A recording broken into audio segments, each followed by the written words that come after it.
तो भाई ये जो पहली कहानी है वेस्ट बंगाल के एक छोटे से गांव की है, और ये स्टोरी मुझे भेजी है हमारे एक सब्सक्राइबर मृदुल ने। बहुत ही क्रिपी जिन हॉरर है जो एक मुस्लिम फैमिली के साथ ये पूरी वारदात हुई है जो मैं आपको बताने जा रहा हूँ। ठीक है, तो होता क्या है कि वेस्ट बंगाल के एक छोटे से गांव में एक मुस्लिम फैमिली रहती है। वो जो गांव का लेआउट एक बार समझना कि बीच में मुस्लिम फैमिली का घर है, उसके जस्ट बाजू में प्लेग्राउंड है एक। उस घर के चारों ओर रास्ता जाता है और उस रास्ते के आउटर में कॉलोनी बसी हुई है। उस मुस्लिम फैमिली का जो घर है उसके घर के अंदर एक मस्जिद भी है। होता क्या है कि ये लोग रोज़ अजान पढ़ते हैं। आसपास के जो गांव वाले वो भी आते हैं अजान पढ़ने के लिए। जब अजान ख़त्म हो जाता है रात के 9 बजे से लेकर 12 बजे तक, ये लोग ना एक दूसरे तरीके की अरेबिक अजान पढ़ना स्टार्ट करते हैं जिसको बोलते हैं ज़िक्र। उसको कई लोग चिल्ला भी बोलते हैं। वो जब पढ़ रहे होते हैं तो बेसिकली वो पूरा प्रोसेस होता है जिन को बुलाने का। वो लोग जिन को बुलाते हैं और लोगों की प्रॉब्लम सॉल्व करते हैं और लास्ट में जिन को फिर मुक्ति दे देते हैं। आपने ट्रेनों में देखा होगा बहुत बार कि ऐसे लगा होगा कि फ़कीर का किसी का लगा, फ़कीर का बोर्ड लगा होगा कि आपको कोई भी समस्या है, फाइनेंशियल प्रॉब्लम हो रही है, कोई भूत पिशाच से अगर छुटकारा चाहिए तो आप इस पे नंबर पे कांटेक्ट करें। तो बेसिकली यही फैमिली थी जो ऐसे काम करती है। तो ये लोगों की हेल्प करते थे? लोगों की हेल्प करते थे। तो होता क्या है कि इसकी फैमिली में एक लड़का है, छोटा बच्चा, सैफ नाम है। ठीक है, 8-10 साल का होगा। और उसके पापा हैं, उसके दादाजी हैं और सैफ की मम्मी है। पापा और दादाजी ये काम करते हैं, बहुत एक्सपर्ट है इस चीज़ में। ठीक है, अब जो सैफ लड़का है वो ना ऑब्ज़र्व करता है कि भाई मेरे बाप दादा ये काम कर रहे हैं, क्योंकि रोज़ इसके घर में ये काम होता था, तो मुझे भी चाहिए।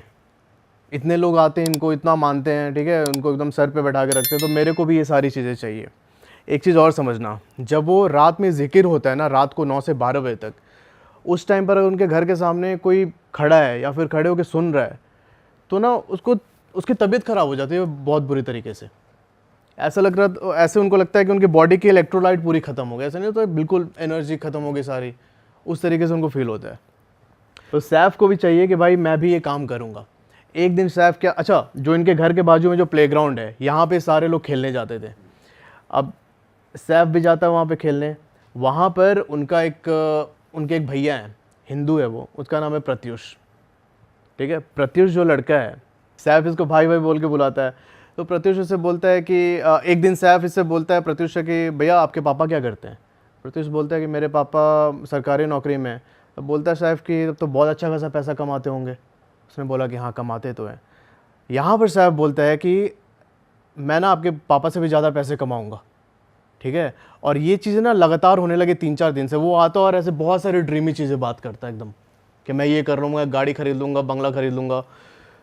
लोगों ने सोचा, जो उसके साथ खेलने आते थे बच्चों ने सोचा कि भाई ये पागल हो गया है, इसको बुली करने लगे। अब बुली करने से क्या हुआ कि सैफ को थोड़ा सा लगा अंदर कि भाई मेरे को कैसे चढ़ के मेरे पे बोल रहे हैं, मेरा मजाक उड़ा रहे हैं। इसने प्लेग्राउंड में जाना बंद कर दिया। अब भाई ये अपने कमरे में बंद रहता पूरे टाइम। जो इनका घर था, जो मुस्लिम फैमिली का घर था, उसके बीच में आंगन है और आंगन के चारों साइड में कमरे हैं। तो उसका कमरा कॉर्नर में था, उसके दूसरे कॉर्नर पे उनके मम्मी पापा और उनके जो दादाजी थे उनका कमरा था। यहाँ पर सैफ ने क्या किया कि इसे ज़िक्र तो पता थी कैसे बोलते हैं, कैसे जिन को बुलाते हैं। भाई इसने रात को पढ़ना स्टार्ट कर दिया, वो 9 से 12 बजे के बीच का जो टाइम होता है। अब ये पढ़ के भाई बुलाता जिन को, ये करते करते इसको 38 दिन बीत गए, नहीं आया जिन। पर सैफ को पता था कि भाई जिन जो है इतनी आसानी से आता नहीं है। ठीक है, मुझे करना पड़ेगा और साधना करनी पड़ेगी।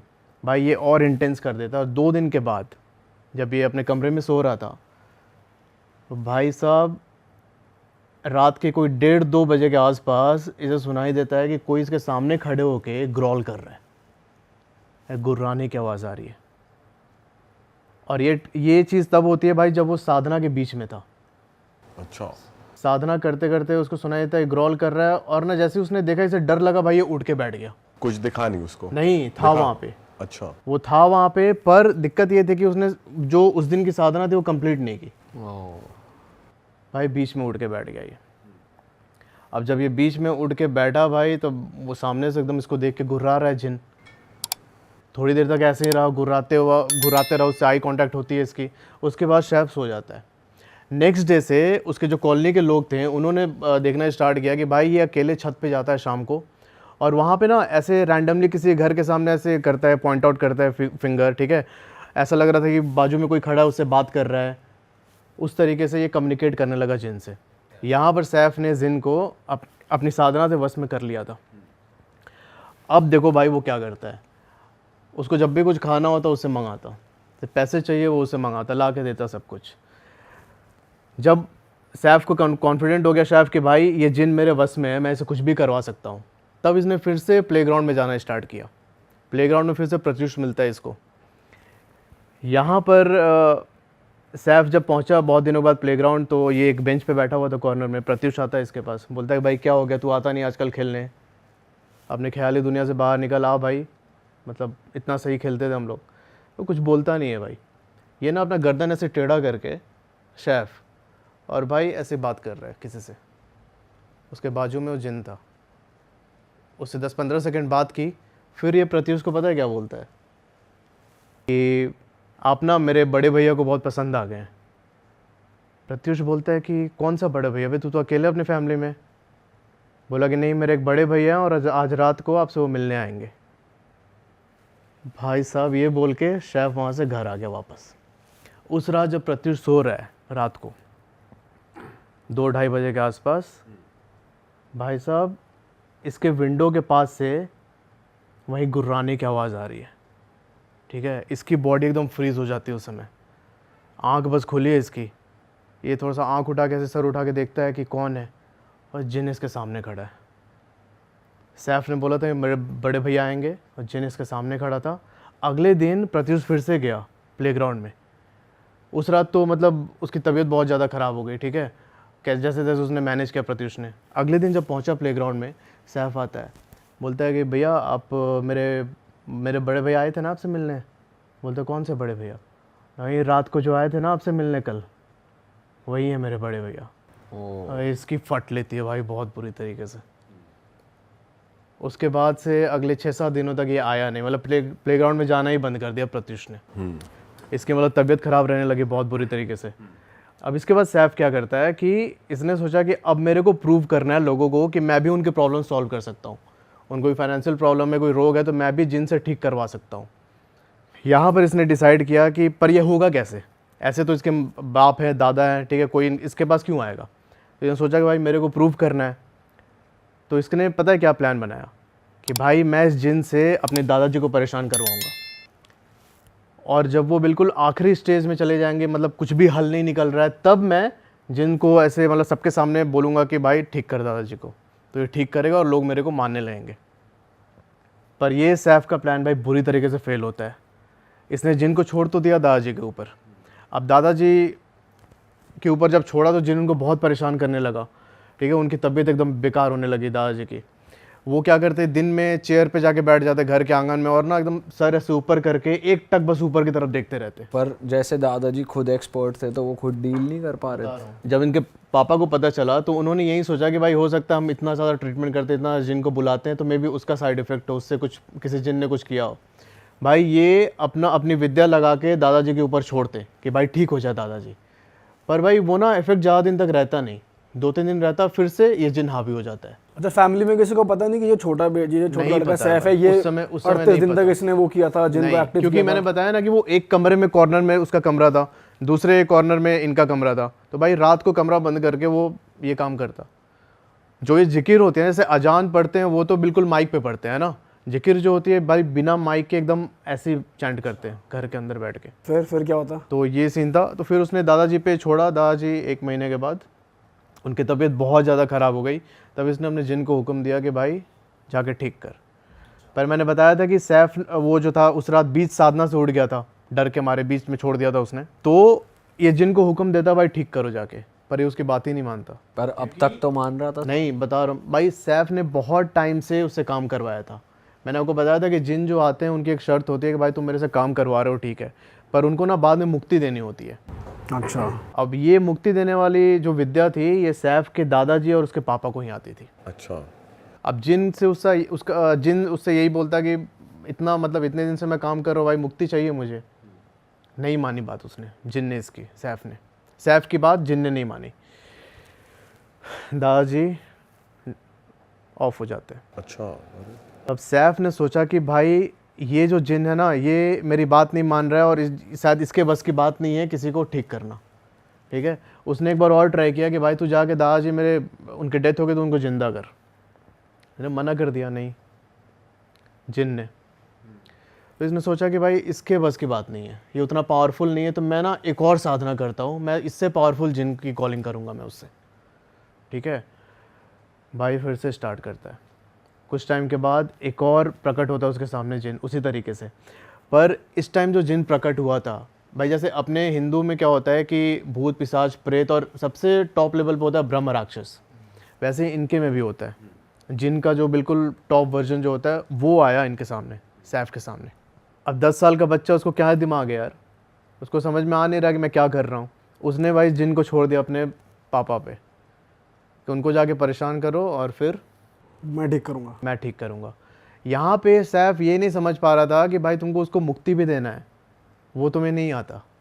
और उसी मुक्ति ना देने की विद्या के कारण ये सारे जिन बाद में इसको अपोज करने लगते हैं। अभी पहले वाला जिन भी एक्टिव है और ये सेकंड वाला भी आ गया। पहले वाला जिन भी एक्टिव था, उसको मुक्ति तो मिली नहीं थी, ये और गुस्सा हुए पड़े सैफ पे, है ना। तो इसने अपने पापा पे छोड़ा, पापा की तबीयत वैसी ख़राब हुई, 1 वीक के अंदर इसके पापा भी ऑफ हो जाते हैं। तो जो नया वाला जिन था उसने भी बात मानी नहीं इसकी। मतलब इसने कोशिश की कि मेरे पापा क्या कहते हैं, जब डेथ हो गई उनके तो उसको ज़िंदा करे, तब भी नहीं मानता ये बात। अब सुनो भाई असली खेल क्या होता है। अब जो सैफ था, इसकी तबीयत भी बहुत ज़्यादा ख़राब रहने लगी, ठीक है। दो जिन पहले ही इससे एकदम उखड़े पड़े हैं। इसने मतलब इसकी जो फैमिली थी, फैमिली में से इसकी मम्मी बची थी और इसके एक चाचा थे दूर के। इन दोनों ने सैफ को लेके हॉस्पिटल गए, डॉक्टर के पास, ठीक है। डॉक्टर के पास गए, वहाँ पे डॉक्टर ने बोला कि इसको एडमिट करना पड़ेगा। 3-4 दिन तक सैफ एडमिट रहा। उसके बाद क्या होता है कि एक रात कॉल आती है इनके घर पे हॉस्पिटल से, भाई जो ये सैफ लड़का है ये ना एक बेड से दूसरे बेड पे छलांग मार के पहुँच रहा है। यहाँ पे जो भी हॉस्पिटल के स्टाफ उनको बहुत परेशान कर रहा है, किसी के कंट्रोल में नहीं आ रहा, तो आप लोग इसको लेके जाइए। तो जैसे तैसे कुछ भी करके सैफ को फिर घर लेके आते हैं। घर लेके आए तो उसके बाद फिर इन्होंने सोचा कि इनको पता चल गया कि भाई ये नॉर्मल चीज़ें नहीं है। इन्होंने फिर सैफ को एक झाड़ फूँक करने वाले उनके पास लेके गए, दिखाने के लिए कि भाई क्या है। तब उन्होंने बोला कि भाई जो आप सैफ को सामने देख रहे हो ना, इसका बस शरीर ही है सामने, इसके अंदर इसकी रूह भी नहीं है। सैफ के शरीर में बहुत सारे जिन जिन्नातों ने अपना कब्जा कर लिया था, क्योंकि इसने लगातार कैसे 38-40 दिन तक रिसाइड किया और उससे बहुत सारे ऐसे एक्टिव हो गए थे, तो उन्होंने सैफ के शरीर को अपना घर बना लिया था भाई। तो सोल उन्होंने अपने वश में कर ली उसकी, एक उसकी तरीके रूह निकल गई थी, सैफ की जो रूह थी अपनी वो निकल गई थी उसकी बॉडी से। उन्होंने बस ये बोला कि अब पर ऐसा पॉसिबल है कि जैसे खुद की रूह निकल जाए लेकिन फिर भी। भाई वो तो है, तो जिन के तो हो सकते हैं भाई, जिन के केस में भाई जिन बहुत पावरफुल चीज़ है यार, इसको तो मतलब नहीं, बट ये तो होता है कि भाई अपनी सोल भी है लेकिन कब्जा करा हुआ है, बट ये थोड़ा अनबिलीवेबल है कि उसकी रूह ही नहीं है उसमें अंदर। अभी आपको पता चलेगा कैसे नहीं है। फिर क्या होता है कि उन्होंने बोला कि इसको छोड़ दो अपने हाल पे, ठीक है। ये लोग इसे वापस घर लेके आता, भी इन्होंने सोचा कि इसको घर पे भी नहीं रखते, तो इन्होंने सैफ को उठा के मेंटल हॉस्पिटल में एडमिट कर दिया। एडमिट करके वापस आ गए, मतलब कोलकाता के साइड में कहीं पे किया था एडमिट। उसके बाद वापस आए। कुछ टाइम के बाद कॉल आता है इनको घर पे कि भाई जो सैफ है इसकी डेथ हो चुकी है, आप लोग आके ले जाइए। ये लोग मतलब आज जैसे कॉल आया तो उसके अगले दिन पहुंचते हैं, तब तक सैफ की बॉडी को स्टोर करके रखा गया था। भाई जब उसकी बॉडी निकाली गई, जब ये लोग पहुँचे वहाँ से मॉर्ग से इसकी बॉडी निकाली गई, तो भाई ये देखते हैं कि इसके जो बॉडी के जो मांस है ना, वो सारे एक स्टिकी एलिमेंट से अटैच्ड है, सड़ चुकी है पूरी बॉडी। और बाहर निकलते ही मतलब कट कट के उसके मांस के टुकड़े गिरने लगे, और उसमें से जब वो गिर रहे थे तो उसके साथ साथ भाई बड़े बड़े ऐसे कीड़े उसके बॉडी से ज़मीन पे रेंग रहे हैं। ये कितनी पुरानी बात होगी भाई वैसे? ये भाई 3 साल पुरानी बात है। अच्छा, अभी रिसेंट ही है। अच्छा, जब ये लोग दिखाने ले गए थे सैफ को उस मौलवी के पास कि भाई ठीक कर दो, तो उसने जब बोला था कि भाई 10-15 जिन्होंने अंदर कैप्चर करके रखा हुआ है, अगर मैं इसको ठीक करूँगा तो भाई सैफ को इतनी पीड़ा होगी जैसे उसके बॉडी पार्ट को, एक एक बॉडी पार्ट को काट रहे हैं, वो झेल नहीं पाएगा। अगर मैं जिन को इसके बॉडी से निकालने की कोशिश करूँगा तो भाई इतना दर्द होगा उसे, जैसे किसी ने हाथ काट दिया, किसी ने पैर काट दिया। तो भाई अब सैफ तो चला गया, उसकी फैमिली भी पूरी बर्बाद। अब उसकी मम्मी है सिर्फ वहाँ पे यार, ये थी मतलब। हाँ जिन पोजीशन भाई ऐसी चीज़ है, अगर प्रॉपर विद्या नहीं आती A to Z ऊपर से नीचे तक सब कुछ। और भाई छोटा बच्चा कर रहा है ये तो और भी गलत चीज़ है कि छोटा बच्चा ये चीज़ें कर रहा है और अपने ही दादा और पापा पे छोड़ रहा है। और कोई है भाई? नेक्स्ट स्टोरी पे चलते हैं भाई। कुछ ऐसा बताओ जो आपको किसी ट्रैवल के दौरान पता चला हो या किसी फैमिली ने बताया हो, लोकल फैमिली ने कुछ। हाँ भाई, ट्रैवल का एक मेरे पास कैब ड्राइवर ने भेजी थी मुझे कहानी। अच्छा। अभी मैं आपको ट्रैवल का ये बता रहा हूँ, इसके बाद मैं आपको 2-3 स्टोरी और सुनाऊंगा जिसमें मतलब जो प्रॉपर वेरीफाइबल है, और वो ऐसी स्टोरीज हैं जो कि पास्ट में कुछ इवेंट्स हुए हैं, कुछ ऐसी डेडली अपनी नेशनल ट्रेजेडी हुई है उससे रिलेटेड है, तो आपको बहुत मज़ा भी आने वाला है। फ़िलहाल जो मैं ट्रैवल की कहानी बता रहा हूँ, ये एक मुझे कैब ड्राइवर ने भेजी थी। इनका नाम है विजय पाल, ठीक है। अच्छा, ये रहने वाले हैं चंडीगढ़ के। होता क्या है कि आज मैं एक चीज़ और बता दूँ, जो ये कैब ड्राइवर है, इसके फैमिली में इसकी माँ है, इनकी वाइफ है, बच्चे हैं। भाई उस इंसिडेंट के बाद फैमिली ने इनके कैब ड्राइवर की नौकरी छुड़वा दी। इस टाइम पर जो वो विजय भाई हैं एयरफोर्स में मतलब कोई ऐसे नॉर्मल कॉन्ट्रैक्ट पे काम करते हैं। अच्छा। तो होता क्या है कि 2015 में इनको पता चलता है कि चंडीगढ़ में ऊबर लॉन्च हुआ है, और इन्होंने देखा कि भाई बहुत ज़्यादा मतलब उससे ड्राइवर्स अर्न भी कर रहे हैं। तो उस समय तक एक प्राइवेट कंपनी में प्राइवेट टैक्सी ओनर के अंडर काम करते थे। तो इन्होंने सोचा कि भाई चंडीगढ़ में वहीं पे जाके अपना ऊबर चलाएंगे। इन्होंने सुना था कि बहुत ज़्यादा लोग मतलब ड्राइवर्स को बहुत प्रॉफिट हो रहा है, बहुत राइड्स फ्रिक्वेंटली मिल जाती है। भाई ये पहुंच जाते हैं चंडीगढ़। वहाँ पर 1 साल इन्होंने दबा के चलाया ऊबर, अच्छा पैसा कमाया। पर 1 साल के बाद फिर से मार्केट में कंपटीशन वो सब आता है, ठीक है। ऊबर ने अपना चार्ज बढ़ा दिया और इनको मतलब सवारी मिलनी बंद हो गई, मतलब बहुत ज़्यादा नहीं मिलती थी, उतना प्रॉफिट नहीं होता था। तब इन्होंने सोचा कि भाई अब मैं अपनी कार निकलवाऊँगा, ठीक है, और ऐसे प्राइवेट बुकिंग्स जब मतलब फ्री टाइम होगा तो ऊबर चलाऊँगा, ऐसे नॉर्मल प्राइवेट बुकिंग्स में चलूँगा। तो इसी दौरान क्या होता है कि एक दिन इनको एक बुकिंग आती है इनकी कार में। उस पैसेंजर को जाना था चंडीगढ़ से धर्मशाला। दोपहर के 1 बजे ये लोग अपनी ड्राइव स्टार्ट करते हैं, ठीक है। अच्छा, एक चीज़ और देखना कि चंडीगढ़ से धर्मशाला जाने के बीच में एक अम्ब रोड पड़ता है, 5-6 किलोमीटर का स्ट्रेच है हिमाचल का। तो जब ये लोग शाम के टाइम अम्ब रोड पहुँचे 5-6 बजे के आसपास, तो जो अंदर पैसेंजर बैठा था उसने बोला कि भाई रात को अवॉइड करना इधर से, मतलब वापस आने के समय ये रोड अवॉइड करना रात को अकेले। तो पूछते हैं विजय भाई कि क्या कोई दिक्कत है क्या सर, मतलब इस रोड पे क्या प्रॉब्लम है। तो उन्होंने बोला कि यहाँ पे मतलब मेरे रिलेटिव रहते हैं, उन्होंने कुछ बताया इस रोड की कहानी। अब जो पैसेंजर था उसने खुल के नहीं बताई भाई बात, कि डर जाएगा फिर इसको, है ना, इसको अभी धर्मशाला ही पहुँचना है, अंदर ऐसे डर बैठ जाएगा, क्या पता गाड़ी से कंट्रोल खो दे ऐसे। ये सोच के उसने बताई नहीं बात। ये लोग पहुँचते धर्मशाला। वहाँ पर जब ये अनलोड कर रहा था रात के 8 बजे, उनका सामान उतार रहा था, इसने पैसे दिए पैसेंजर ने बोला कि एक काम कर विजय, आज ना इधर ही रुक जा गाड़ी में, सुबह 4-5 बज जाएंगे तब जाना। ये बोलता है कि सर क्या कोई बात है तो खुल के बताओ यार, अगर उस रोड पे कोई दिक्कत है तो आपने बताया भी नहीं, आप ऐसे मना कर रहे हो। उन्होंने बोला कि नहीं अभी मत जाओ, बात मान ले मेरी भाई, 4-5 बजे निकलना। फिर उसने पूछा कि कभी रात को गए उस रोड से?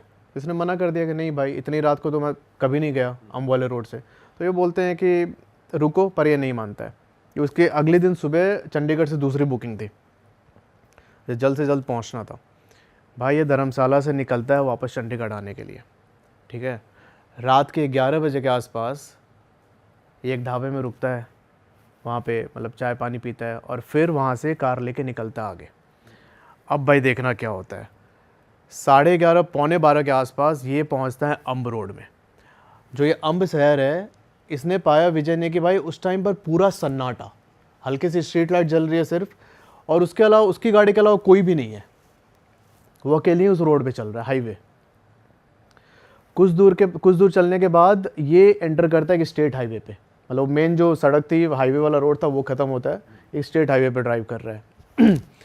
थोड़ी देर के बाद भाई इसको सामने अपने दिखता है कि एक आदमी खड़ा है और इसे लिफ्ट मांग रहा है। अच्छा, विजय ने ये सोचा था कि भाई मैं धर्मशाला से चंडीगढ़ जा रहा हूँ, अगर मेरे को बीच में कोई सवारी मिल जाए तो भाई अच्छा, मेरी कुछ कमाई हो जाएगी।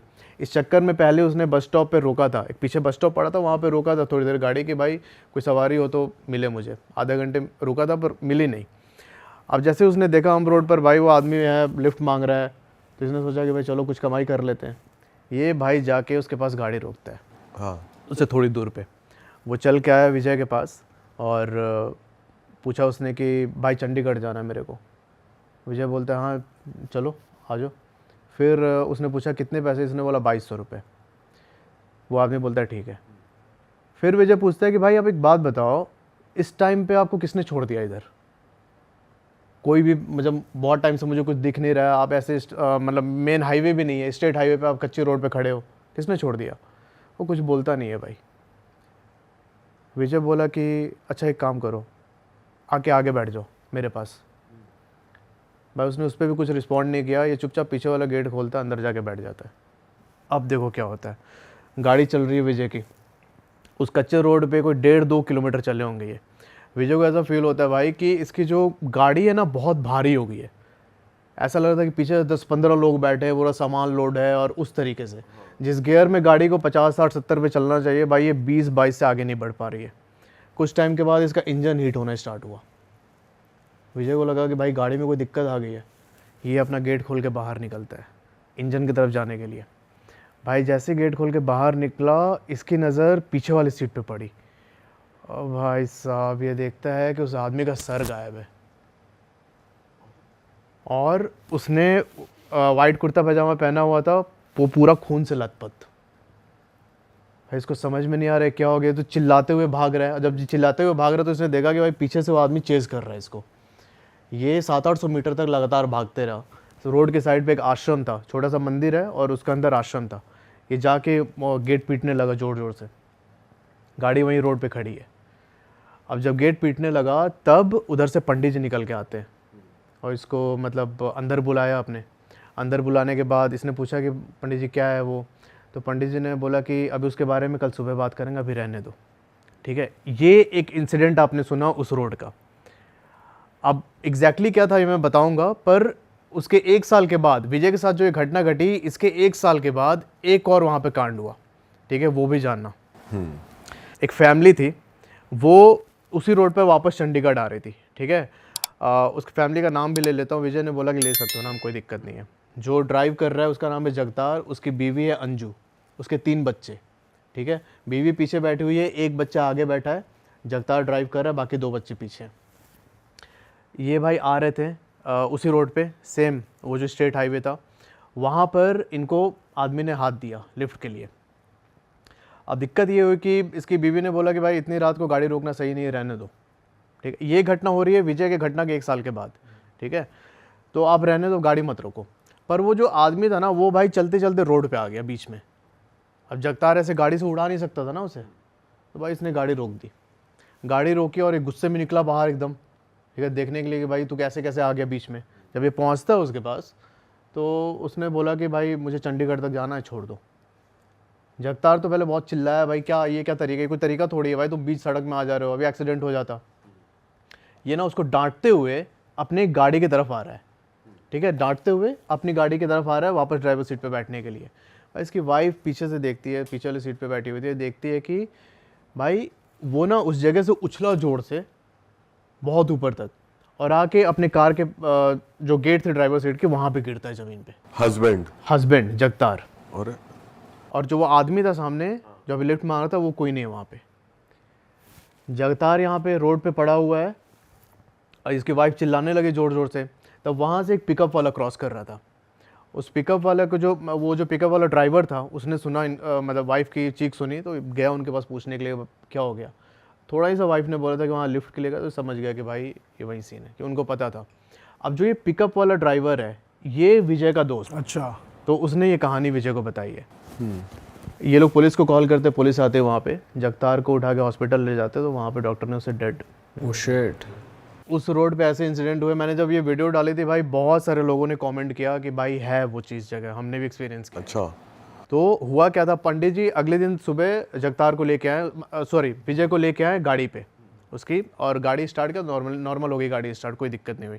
तब पंडित जी ने बताया कि भाई 2013 में यहाँ पर एक आदमी था, उसने लिफ्ट मांग रहा था, उसे चंडीगढ़ जाना था, ठीक है। लिफ्ट मांगते हुए एक जो ट्रक आ रही थी उधर से, हिमाचल के साइड से चंडीगढ़ की तरफ, तो इसने ट्रक वाले से लिफ्ट मांगा कि मेरे को लेके चलो। वो ट्रक वाला ब्रेक नहीं मारा, तो इसने देखा आदमी ने कि भाई ब्रेक नहीं मारा, तो ना ये धीरे धीरे करके साइड से होते हुए रोड पे आ गया, बीच रोड पे, ट्रक वाला भाई क्यों रोकेगा गाड़ी अपनी, उसे लगा कि भाई लूट पाट के लिए अभी कुछ भी लग सकता ना उसे, भाई उसने गाड़ी चढ़ा दी उसके ऊपर। अब गाड़ी चढ़ाई तब उसका जो सर था उसके धड़ से अलग होके भाई दूर चला गया था। अब उसी की स्पिरिट उस जगह को हॉन्ट करती है। ओके। आज तक कर रही है? नहीं, आज तक कर रही है। अच्छा ये है ना भाई कि जो ये भूत प्रेत ये सब होते हैं सबको भाई दिख नहीं सकते, ना ही सबको एक्सपीरियंस हो सकते हैं। ये तो एक ने मुझे स्टोरी भेजी थी, तब उनके थ्रू मुझे पता चला था कि कोई भी इंसान होता है दो कुल का होता है, या तो देवकुल या फिर राक्षस कुल। तो जो देवकुल के लोग होते हैं उनको नहीं दिखते स्पिरिट, जो राक्षस कुल के होते हैं उनको अपना प्रेजेंस फील करवाती है। अब भाई बहुत लोग कमेंट करते हैं कि यार क्या कहते हैं, हम तो गए थे उस रोड से, ठीक है, हम उस रोड से गए थे, हमें नहीं मिला। अरे चिड़ियाघर का जानवर थोड़ी यार तू एंटरटेन करने के लिए बैठा रहेगा। बट ओपन है, मतलब अभी भी रोड, ऐसा कुछ नहीं कि क्लोज करी हो ऐसा कुछ। भाई रोड तो ओपन है। जिन लोगों को एक्सपीरियंस होता है वो लोग कमेंट कर रहे हैं कि हमने भी देखा, हमने फील किया, तो फिर लगता है कि चीज़ें ऑथेंटिक हैं। सही बात कह रहे हैं भाई आप एक ऑफ कैमरा नेशनल ट्रेजेडी के बारे में बता रहे थे, तो वो क्या एग्जैक्टली आप बताओ। तो भाई देखो, मैं आपको जो बताने जा रहा हूँ बहुत सेंसिटिव भी है। मैंने जब वीडियो डाली तो मतलब बहुत लोग वैसे हो गए थे कि यार कुछ याद आ गया उनको, है ना। तो भाई ये स्टोरी अपने देश में एक हुई नेशनल ट्रेजेडी से रिलेटेड है। 2023 में आपको पता होगा बालासोर में 3-4 ट्रेन टकरा गई थी आपस में, करेक्ट। बहुत सारे लोगों की डेथ हुई थी उसमें। अब हुआ क्या था कि जहाँ पर ये एक्सीडेंट हुआ था उस जगह को बहनगा बोलते हैं, जो बालासोर के शायद वहाँ से 20-22 किलोमीटर दूर है, बालासोर मेन सिटी से। और ट्रेन जो ट्रेजेडी हुई थी उसका नाम यही दिया गया था, बालासोर ट्रेन एक्सीडेंट। तो बहनगा में जब एक्सीडेंट हुआ तो भाई बॉडीज़ इतनी ज़्यादा थी कि जो वहाँ का लोकल हॉस्पिटल था उसकी सारी बेड्स फुल हो चुकी थी, ठीक है, और एक्चुअल नंबर बहुत ज़्यादा थे। तो उन बॉडीज़ को उठा के वहाँ पर एक स्कूल है बहनगा हाई स्कूल, उसके अंदर रखी गई थी। अच्छा। उस स्कूल के अंदर एक मतलब छोटा सा हॉल जैसा एरिया है, उसमें ही सारी बॉडीज़ को इन्होंने रखा था।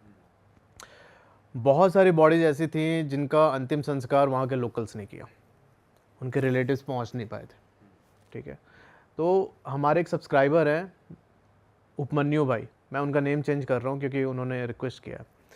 उपमन्यु भाई वहीं पर उनका ससुराल है बहनगा में। जब ये एक्सीडेंट हुआ तो ये अपने ससुराल में ही थे। इन्होंने अपने ब्रदर इन लॉ के साथ मिल के बहुत सारी डेड बॉडीज़ को वहाँ से शमशान तक लेके गए थे। जो एक्चुअल वहाँ पर ट्रेजेडी हुई थी, जो एक्चुअल वहाँ पर मतलब इतना ज़्यादा सैड सीन था, उन्होंने मुझे एक्सप्लेन किया ईमेल में। अच्छा, जो ये उपमन्यु भाई हैं ये हैं इंडियन आर्मी के टेरिटोरियल जो फोर्स होती है इनकी, उसमें डॉक्टर हैं। इनकी पोस्टिंग है मणिपुर में। अब जो घटना हुई थी बालासोर वाली उससे 1 साल बाद आते हैं। 1 साल के बाद मतलब इनकी शादी हो चुकी थी और इनकी वाइफ प्रेग्नेंट है। और यहाँ पर जो उपमन्यु भाई हैं ये भाई पोस्टेड है मणिपुर में। बेसिकली क्या होता है कि 2 महीने की पोस्टिंग होती है टेरिटोरियल आर्मी में, ठीक है, किसी भी डॉक्टर की। पर वहाँ पे टेंशन बहुत ज़्यादा थी तो इनका एक्सटेंड हो गया था, लगातार 2 साल से वहीं पे काम कर रहे थे। तो भाई इनके वाइफ को प्रेग्नेंट हुए 6 महीने हुए थे। इन्होंने बोला था कि तुम अपने मम्मी के पास ही चले जाओ, वहाँ पे तुम्हारा केयर कर लेंगे वो लोग अच्छे से। इनकी वाइफ वहीं पर थी अपने मम्मी के घर पे बहनगा में। तो होता क्या है कि भाई 6 महीने प्रेग्नेंट थी और एक रात मतलब ये उपमन्यु के साथ कॉल पे थी तो बोलती है कि यार मेरे को मंचूरियन खाने का मन कर रहा है। अब ऐसा होता है ना कि मतलब प्रेगनेंसी में क्रेविंग्स और मूड स्विंग्स, तो इनको मंचूरियन खाने का मन कर रहा है। तो इन्होंने बोला कि एक काम करो, अभी रहने दो, बहुत रात हो रही है, कल मैं जो सानू है इनके वाइफ का भाई, उससे मैं भिजवा दूंगा, खा लेना। ये बोलते कि नहीं मैं बस लेके आती हूँ फटाक से बाहर से। भाई उपमन्यु की वाइफ उस रात 12:30-1 बजे के आसपास बाहर निकल गई। कोई रोड साइड वेंडर था, वहाँ से गई, अपना मंचूरियन पैक करा के लेके आई। पर अब जब वो घर पहुँचे ना भाई, सब सीन चेंज हो चुका था एकदम। ये उसके अगले दिन से ही बहुत चिड़चिड़ी रहने लगी। खाना कभी कभी बनाती किचन में जाके तो भाई वो उबल रहा है, चाय उबल रहा है, वो पूरा गिर रहा है इनका ऊपर से, वो जो सॉसपेन होता है, कोई ध्यान नहीं है, सामने देख रही है एकदम। सब्जी बना रही है, चावल बना रही है तो एकदम बहुत ज़्यादा बना दे रही है। और बात ये थी कि भाई वो सारी चीज़ें वो खा भी रही थी, मतलब इनका इतना है ना खाने का, भाई इतना खा रही थी। अच्छा। इनका मूड भी बहुत मतलब मूड स्विंग्स हो रहे थे, बहुत ज़्यादा चिड़चिड़ी रहने लगी, गुस्सा आने लगा बहुत ज़्यादा इनको। अब यहाँ होता क्या है कि जो उनके मम्मी पापा थे उन्होंने सोचा कि भाई ये प्रेगनेंसी में इनका मूड स्विंग हो रहा है, उसकी वजह से, कुछ हार्मोनल इश्यूज़ की वजह से। मैं उस समय ऑल इंडिया राइड पे था और उसी दौरान मैं पहुंचा था कन्याकुमारी। ठीक है, कन्याकुमारी से मतलब मैं ना ये 19,000 किलोमीटर की राइड कर रहा था एक टेंपल के फंड रेजिंग के लिए। तो उस दौरान मैं जब कन्याकुमारी पहुंचा तो अगले दिन मेरे को रामेश्वरम निकलना था। मैं रात के 8 बजे मतलब 7:30 के आसपास बीच पे गया, कन्याकुमारी का जो मेन बीच है वहाँ पे ना जनवरी का टाइम था, अराउंड 13th-14th डेट। उस टाइम पर अपना वो फेस्टिवल होता है ना, एक पोंगल टाइप को सेलिब्रेट करते हैं और ना मकर संक्रांति। वहाँ पर वो ना बहुत अच्छे से 3-4 दिन का फेस्टिवल होता है। तो मैं बीच में खड़े को देख रहा था, बहुत क्राउड है भाई, लोग यहाँ पे पूरा मस्ती कर रहे हैं। अच्छा, मैं उस टाइम पे वीडियो भी रिकॉर्ड कर रहा था, मेरे को कंटेंट भी बनाना होता था। अब मेरा ज़्यादा कंटेंट हुआ नहीं था कन्याकुमारी से और मेरे को नेक्स्ट डे निकलना था। मैंने फिर सर्च किया कि आसपास घूमने की कौन सी जगह है, तो ना उसमें एक फ़ोर्ट का नाम आया, वटाकोटाई फोर्ट। ये एक ऐसा फोर्ट है जिसको कि ट्रैवनकोर एम्पायर ने बनवाया था। समंदर के किनारे फोर्ट बना हुआ है ताकि कुछ अगर समंदर से अटैक होता है तो उसको डिफेंड कर सके। मैंने सोचा कि भाई यहाँ से बीच से 4-5 किलोमीटर है, चलते हैं। अब मेरे को लगा कि यार बीच पे इतने टूरिस्ट हैं, सब लोग घूम रहे हैं, फोर्ट पे भी होंगे टूरिस्ट उस समय, है ना। मैंने और कुछ नहीं सोचा, मैं भाई निकल गया गूगल मैप लगा के फोर्ट की तरफ। 2 किलोमीटर चलने के बाद मेन रास्ता कट जाता है, अंदर जाता है गाँव की तरफ। मैंने भाई बुलेट घुसा दी गाँव की ओर, चलता गया। गांव एकदम सन्नाटा, एक इंसान नहीं, कोई नहीं दिख रहा मेरे को। मैं चलता गया, फोर्ट अभी भी मेरे को दिखा रहा था 1 किलोमीटर है। रास्ते में मेरे को एक अंकल मिले, वो ना रोड के साइड पे एक नारियल का पेड़ जो होता है उस पर चढ़ के कुछ तोड़ रहे थे, नारियल वगैरह। मैंने उनसे पूछने की कोशिश की कि भाई यहाँ से फोर्ट कितनी दूर है, मतलब टूरिस्ट तो मिल जाएगा ना, क्योंकि अभी तक मेरे को कोई दिख नहीं रहा इधर। तो उन्होंने अपना कुछ तमिल लैंग्वेज में कुछ बोला, मेरे को समझ नहीं आया। मेरे को ये भी डर लग रहा था कि उस दोनों साइड पे ना जंगल टाइप का था, कि भाई कोई जानवर निकल के मत आ जाए सामने। मैं भाई पहुंचा फाइनली उस फोर्ट पे। दूर से मेरे को फोर्ट दिख रहा है। फोर्ट से करीब 200 मीटर पहले मेरे को दिखता है कि उसके सामने ना रोड ब्लॉक किया हुआ है एक लकड़ी डाल के, समझ रहे हो। मतलब उसका क्लियर इंडिकेशन था कि इसको क्रॉस करके नहीं जाना है। मैंने बुलेट को साइड से लिया, रोड छोड़ के साइड से लिया और चला गया फोर्ट की तरफ। उतरा तो भाई वहाँ पे पूरा बोर्ड लगा हुआ है कि यहाँ पे कोई भी चीज़ टच मत करना, ठीक है। वहाँ मतलब वार्निंग बोर्ड्स लगे हुए थे और वहीं पे साइड में एक माता रानी का एक छोटा सा मंदिर बना हुआ था। मेरे को ऐसा लग रहा था कि वो वहाँ के प्रोटेक्टर देवी है जो प्रोटेक्ट करते उस एरिया को। भाई जानवरों की आवाज़ आ रहे हैं वहाँ पे, ठीक है। बिल्ली थी वहाँ पे और एक कुत्ता था और मैं सिर्फ, और कोई नहीं, घनघोर अंधेरा, ठीक है। उस टाइम पर मेरे वीडियो में भी है, मुझे ऐसा लगा कि भाई मैं फोर्ट देख रहा हूँ, अपना ब्लॉग कर रहा हूँ, मेरे पीछे से दौड़ के गया कोई। अच्छा, एनर्जी महसूस हो रही है एनर्जी आपको अपने महसूस है, आसपास। कोई दौड़ के गया। ये मेरे वीडियो में है, रिकॉर्डेड है। मैंने सोचा कि यार अब यहाँ पे इस समय मतलब ठहरना मुझे सही नहीं लग रहा, चलते हैं। मैं बुलेट उठाई, वापस होटल की ओर आने लगा। जब थोड़ा सा और आगे गया तो मेरे को रोड के साइड में दिखता है कि एक बोर्ड लगा है बीच रोड लिख के, बीच रोड लिखा हुआ और एरो बने हुए हैं, मतलब उधर कोई बीच से साइड में वहाँ पे जाने का रास्ता था। मैंने सोचा कि यार मतलब मैं पूरा राइड करके कोस्टल से आ रहा था, मेरे को लगा कि यार 8-9-10 बजे तक तो लोग बीच पे बैठे होते हैं, यहाँ पे भी वैसा ही सीन होगा, चलो बीच पे चलते, कुछ टाइम स्पेंड करते, फिर वापस आ जाएंगे। भाई मैंने मेन वो गाँव वाला रोड छोड़ के अंदर घुसा दी गाड़ी, ठीक है। चलता गया 200 मीटर जाने के बाद एक टर्न था, उस टर्न से होकर मुझे बीच के साइड जाना था। मैं जाके उस टर्न पर रुक गया। मेरे को क्या सामने दिखता है कि भाई नीले कलर के टॉम्स बने हुए हैं, वो शमशान घाट था पूरा। जो एक लड़का, एक बच्चा नहीं, एक आदमी नहीं, औरत, कुछ नहीं भाई। मैं अकेले सुनसान बैठा हूँ, सुनसान में एकदम। एक बार तो मेरा मन कर रहा था कि मैं जाऊँ उधर बीच की तरफ घूम के आऊँ, फिर पता नहीं कुछ आया अंदर से कि यार मत जा, सही नहीं है। अभी मैं ये सोच ही रहा हूँ कि यार जाऊँ कि ना जाऊँ, तब तक मेरे हेलमेट का वाइजर खोला हुआ था। दोनों साइड से ना एकदम ठंडी लहर का ऐसे झोंका नहीं होता, आवाज़ सीटी मारते वो निकला। अब वो निकला तो फिर मैंने सोचा कि यार ये साइन है, वापस लौट जाना चाहिए। एडवेंचर चुतियापे में फ़र्क है भाई, तो फ़र्क मेंटेन करना चाहिए। मैंने प्लान ड्रॉप करके वापस आ गया अपने होटल। पर ऐसी जगहों पे ये भी होता है, वहम भी हो जाता है ना कभी कभार कि दिमाग उस तरीके से चलता, हो सकता है वो यार वो आपके हवा मैंने फील किया अपनी स्किन पे यार। उसके बाद आप बीमार पड़े? मतलब उतना कुछ खास तो नहीं लगा। उस रात मेरे बॉडी में थकावट रही बहुत ज़्यादा, बॉडी पेन होता है ना बहुत ज़्यादा। तो भाई मैं भगवान को थोड़ा मानता हूँ, महाकाल को, तो मेरे को लगता है कि सारे उनके ही गण हैं, तो अपने वालों को नहीं परेशान करते। सही बात है, तो बचा ही लिया फिर आपको एक तरीके से। अगर मुझे लगता अगर मैं क्रॉस करके उधर चला जाता बीच की तरफ तो शायद कुछ हो सकता था। भाई आपके पास लोग जैसे स्टोरी तो भेजते ही हैं, कोई फोटो या विद प्रूफ भी चीज़ें भेजते हैं जो आप देख के शॉक हो गए हो, कुछ आया है ऐसा? भाई बिल्कुल, मतलब बहुत बार मेरे पास प्रूफ आती हैं स्टोरीज़ की जो उन्होंने कैप्चर किया है। एक रिसेंटली आई थी जो अपने चैनल पे मैंने मेंबर्स ओनली के लिए रखा हुआ है, और एक बहुत ही डिस्टर्बिंग स्टोरी है पूरी से। अच्छा एक चीज़ और बता दूं, जो अभी मैं आपको बताने जा रहा हूँ स्टोरी, ये ना बहुत सारे लोगों ने क्लेम किया कि मेरे स्टेट की है, मेरे स्टेट की है।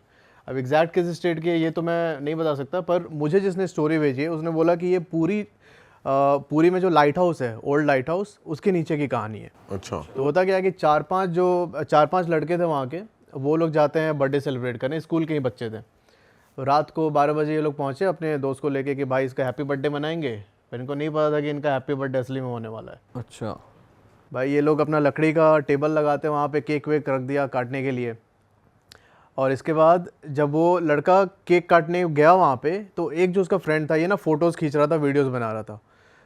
भाई साहब उसको अपने फ्रेम में एक दिखता है कि जो बर्थडे बॉय है उसके जस्ट बाजू में एक फीमेल घोस्ट की वो खड़ी है, स्पिरिट खड़ी है, उसका प्रॉपर इमेज कैप्चर हुआ है, आप देख सकते हैं, आपके साथ मैं शेयर कर दूंगा।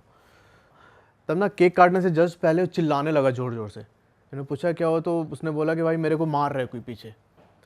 कुछ टाइम के बाद ज़मीन पर लेट जाता और ऐसे पकड़ के बैठ गया अपना पीठ वेट, कि कोई मेरे को मारे जा रहा है लगातार।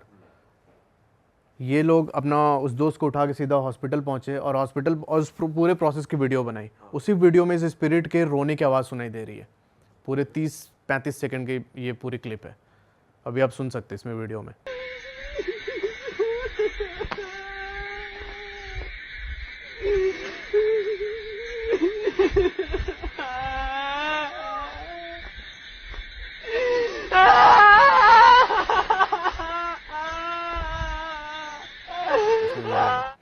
अच्छा जब इसे लेके ये लोग हॉस्पिटल गए, हॉस्पिटल पे डॉक्टर ने उसका ट्रीटमेंट किया और उसका पीठ उठा के देखा तो भाई उसके पूरे पीठ पे ऐसे मारने के निशान थे, बहुत बुरी तरीके से। पूरा पीठ एकदम लाल काला ऐसे पड़ा हुआ था। उसकी भी फ़ोटो इन्होंने खींच के भेजी है मुझे, तो आप वो भी देख सकते हैं। और फिर होता क्या कि अगले दिन वो जो बर्थडे बॉय था जिसको मारा था स्पिरिट ने, उसकी डेथ हो जाती है हॉस्पिटल में। तो यार ये मेरे मतलब अभी तक जितने प्रूफ मुझे भेजे गए सबसे भयानक था ये। बहुत सारे लोग क्लेम करते हैं कि महाराष्ट्र के, बिहार के, अब पता नहीं किस स्टेट की है, पर ये स्टोरी थी। अच्छा भाई आप बता रहे थे आप एक स्पाई के यहाँ भी रुके थे यार, वो क्या स्टोरी है? तो यार मैंने ऐसे बताया कि मैं राइड करता हूँ बहुत, बुलेट लेके घुस जाता हूँ कहीं पे भी। तो लद्दाख में एक जगह है हानले। हानले के बारे में आपने सुना होगा, गए हो आप हानले? नहीं भाई। भाई लद्दाख की सबसे वो खूबसूरत जगह है। अब जो लेह से हानले तक जाओगे ना, वो रास्ता बहुत ही ज़्यादा प्यारा है, सबसे सीनिक रूट। मैं भाई हानले पहुँचा। हानले पहुँचने के बाद मुझे जाना था Umling La. Umling La world highest motorable road है 19,000 फीट पे, ठीक है। तो होता क्या है कि उस जगह पर अच्छा हानले से उमलिंगला की दूरी 105 किलोमीटर है, तो मेरे को 200 किलोमीटर लगभग अप डाउन करना था एक दिन में। तो उसके लिए क्या करते हैं राइडर्स, जो अपना पेट्रोल लेके जाते हैं साथ में, स्पेयर पेट्रोल लेके। मैंने भी अपने बाइक में पीछे रखा हुआ था जेरी कैन पेट्रोल का, पर दिक्कत ये हो गई थी कि मैंने उस जेरी कैन को ना बाइक के पीछे बांध के नहीं रखा था, मैंने सिंपली उसमें डाल दिया था, पीछे जो लद्दाख करियर होता है। भाई लेके मैं पहुंच गया ऊपर, उमलिंगला पहुंचा, ठीक है। अच्छा मैं एक चीज़ बता दूं, जो ये उमलिंगला टॉप है ये माउंट एवरेस्ट का जो बेस कैंप है उससे भी ऊपर है। अच्छा इतनी हाइट है उसकी, भाई इमेजिन कर सकते हैं। मैं भाई पहुंचा ऊपर उमलिंगला, वहाँ मैं जाके अपना मस्त सेलिब्रेट कर रहा हूँ। उसके पास में एक कैफ़े था, BRO कैफ़े, मतलब बॉर्डर रोड्स ऑर्गेनाइजेशन का कैफ़े था। वहाँ पे जाके हाथ मेरे पूरे फ्रीज़ हो रहे थे, हमें स्नोफॉल स्टार्ट भयानक वाले में जाके एक बड़ा तसला लेके पकड़ के बैठ गया था, गर्म तसले पानी का। वहाँ बैठा तो अंदर ही था मैं कैफ़े के अंदर। थोड़ी देर के बाद जब बाहर निकला तब मैंने देखा कि भाई जो मेरे दोनों जेरी कैंस थे वो गायब है। अब मैंने सोचा था कि यार मैं ऊपर जाके ही पेट्रोल डालूंगा, मेरे पास पेट्रोल भी नहीं, जेरी कैंस गायब। अच्छा वहाँ से उमलिंगला से मुझे 19-20 किलोमीटर और आगे जाके मैंने सोच रखा था कि एक डेमचौक करके गांव आता है। तो डेमचौक जो गांव है वो एक्चुअली उस टाइम पे 2-3 साल पहले की बात है, आधा चाइना में आधा इंडिया में, और चाइना इंडिया वाले पोर्शन पे भी क्लेम करता है अपना, अच्छा कि ये हम मेरा ही है, इंडिया ने इसको इलीगली ऑक्यूपाई किया हुआ है। तो मैंने सोचा था कि भाई मैं जाऊंगा डेमचौक, और मैंने एक ब्लॉग में पहले देख रखा था कि वहाँ पर जो चाइनीज़ साइड है, बीच में ना कोयुल नदी बहती है, नदी के साइड में चाइनीज़ का पूरा वो कैंप है। वहाँ पर उन्होंने बहुत हाईटेक कैमरा लगा रखे हैं भाई, इतनी तगड़ी सर्विलांस होती है कि आप अपने साइड पे खड़े हो तो आपके शर्ट का बटन देख सकते हैं कितने बटन हैं इस शर्ट में। तो मेरा प्लान ये था, मैंने एक ब्लॉग में देखा था, मेरा प्लान ये था कि मैं उनको जाके झंडा दिखा के आऊँगा सालों को। देखो अब उमलिंगला टॉप पर भाई मेरे पास पेट्रोल नहीं, वहाँ पे सारे राइडर्स, मुझे लगता है 3-4 लीटर ही पेट्रोल बचा होगा टंकी में, मुझे वापस भी जाना था हानले 100-150 किलोमीटर अभी राइड करके। अब सारे वहाँ पे जो बाकी राइडर्स थे, मैं तो सोलो गया था, जो बाकी ग्रुप था वो बोले भाई चलो हमारे साथ, हम रास्ते में तुम्हारी हेल्प कर देंगे, ठीक है, हम मेरे से पेट्रोल हमारे से लेके चलना। मैंने बोला भाई नहीं, मैं तो जाऊँगा डेमचौक और जो होगा देखा जाएगा, मैं ये काम करके आना मेरे को। मैं भाई निकला डेमचौक गया वहाँ पे जाके फिर सामने था उनका कैमरा, मुझे पता था कि इस जगह पे देखते हैं ये लोग। वहाँ पे आर्मी वाले थे, उन्होंने बोला कि यहाँ पर पूरा सर्विलांस होता है। मैंने उठा के झंडा लहराया, पूरी वीडियो उसकी, ठीक है, उनको दिखाया प्रॉपर। फिर जो पीछे मेजर साहब थे खड़े थे, वो बोलते हैं कि भाई तूने ये कर तो दिया, पर नेक्स्ट जो फ्लैग मीट होगी उसमें इस इशू को रेज़ करेंगे ये लोग। मैं बोला सर आप वो सब हैंडल करना खुद, अब मेरे को अपना पेट्रोल सॉर्ट आउट करना है। मैं वहाँ से भाई आया उमलिंगला टॉप पे वापस, जैसे उमलिंगला टॉप डेमचौक नीचे, मैं वापस आया झंडा दिखा के। अब मेरे को यहाँ से हानले जाना है 110 किलोमीटर। अब उस टाइम पर पेट्रोल नहीं, अब मैं जाऊँ भाई रास्ते में फंस जाऊँ, वहाँ पर बहुत ऐसे कम लोग जाते हैं। मैंने वहाँ पे पता किया तो किसी ने बताया कि यहाँ से 20-25 किलोमीटर आगे जाके एक कोयूल करके गांव पड़ता है, वहाँ गांव पे आज रात रुक जाओ, वहीं पर आपको पेट्रोल का इंतज़ाम हो जाएगा। मैंने बोला ठीक है भाई। मैं उमलिंगला से सीधा पहुँचा कोयूल। वहाँ पर जब मैं गया तो पता चला कि सिर्फ एक ही होम स्टे है उधर, और उसको बोलते हैं कोयूल टोंग्सपॉल। जो टोंग्सपॉल होता है वो उस गांव के जैसे पंचायत होता है ना, जैसे हेड जो होता है सरपंच होता है, सरपंच के घर जो होता है सरपंच का, तो उसको टोंग्सपॉल बोलते हैं, टोंग्सपॉल हाउस। वहाँ पर पहुँचा और मतलब अंकल आंटी थे, बूढ़े हो चुके थे, उनसे मैंने बात की तो उन्होंने बोला ठीक है रह जाओ आज रात। वहीं पर मुझे पेट्रोल भी मिल गया। जब मैं वहाँ पर पहुँचा ना भाई, तो मेरे पहुँचने के 1 घंटे के बाद ही एक तो मेरे फ़ोन में चाइना का वो पकड़ने लगा, टाइम जोन पकड़ने लगा। 1 घंटे के बाद ही भाई एक IB का ऑफिसर आता है, इंटेलिजेंस ब्यूरो का, उसने मेरा पूरा चेक किया, बैग वैग खोल के सब कुछ एकदम, क्या है कहाँ से आ रहे हो, पूरी डिटेल ली। फिर उसके बाद मैं रहने लगा, मुझे समझ में नहीं आया कि भाई क्या हो गया, मतलब इतना क्यों पूछ रहा है। फिर बोला ठीक है बॉर्डर एरिया होगा मे बी उसके वजह से। और तब जब मैंने वहाँ के जो होस्ट थे उनसे बात करने स्टार्ट की तो भाई पता चला कि ये तिब्बत में स्पाई रह चुके हैं इंडिया के। अच्छा, वो अंकल तो मैंने उनसे पूछा भी कि अंकल ये सब बता सकते हो, बोले कि हाँ बता सकते हो, कोई दिक्कत नहीं है, इसलिए मैं रिवील कर रहा हूँ। तो एक्चुअली क्या था कि तिब्बत को चाइना ने कैप्चर कर रखा है। जो वहाँ पर चाइनीज़ आर्मी का कुक था, जो उनका पूरा उनके शेफ़ होते हैं खाना बनाने के लिए, तो वो उसमें एज अ कुक काम करते थे। अच्छा, और वहाँ से इन्फॉर्मेशन भाई आर्मी को देते थे। तो मैं भाई रुका, उन्होंने बहुत चीज़ बताई मेरे को, कैसे कैसे इन्होंने किए कांड, वो तो मैं नहीं रिवील कर सकता, उन्होंने बहुत कुछ मुझे बताया कि इस तरीके तो वो उनका घर था IB ऑफिसर का? नहीं IB भाई वहाँ पोस्टेड है, IB का तो पर वो चेक करने क्यों आए थे? वो चेक करने क्यों आए थे? उन्हें कैसे पता चला आपके बारे में? अरे यार गांव के अंदर मैं एंटर कर रहा हूँ, वो इतना सेंसिटिव इलाका, डेमचौक पे चाइना क्या ये करता है, वहाँ से LAC एकदम पास में है 10-15 किलोमीटर, तो भाई वो तो आएंगे ना चेक करने, उनके तरफ तो कोई स्पाई नहीं आ गया। हाँ, तो भाई ऐसे जो भी सेंसिटिव एरिया होते हैं ना, वहाँ पे IB तो पोस्टेड रहते हैं अपने बिल्कुल। तो वो फ्लैग वाली चीज जो आपने करी उससे लेना देना नहीं था, वो कोई भी जाता तो वो करते ही चेक? हाँ फ्लैग वाले से। और ये भी हो सकता है कि भाई क्या पता वहाँ से आर्मी ने इंटेलिजेंस दिया हो कि भाई एक बंदा आया था यहाँ पे ऐसे घूम के गया, क्योंकि जब मैं वो फ्लैग वाला काम कर रहा था तब कोई नहीं था वहाँ पे, सिर्फ मैं था राइडर अकेले। अरे वाह, आपने ये वीडियो यहाँ तक देख ली भाई, तुमने हमारी मेहनत सफल कर दिया, तुम ही लोग हो असली रियल हिट। और अगर आपको बहुत मजा आ रहा है ऐसी क्लिप्स में, ऐसी वीडियोस में, तो फटाफट जाइए प्लेलिस्ट पे बिंज वॉच कीजिए, सारी वीडियोस देख डालो और मौज काटो। दैट इज इट, हम मिलेंगे नए पॉडकास्ट में, नए क्लिप में। Till then bye bye, see you, take care, do subscribe.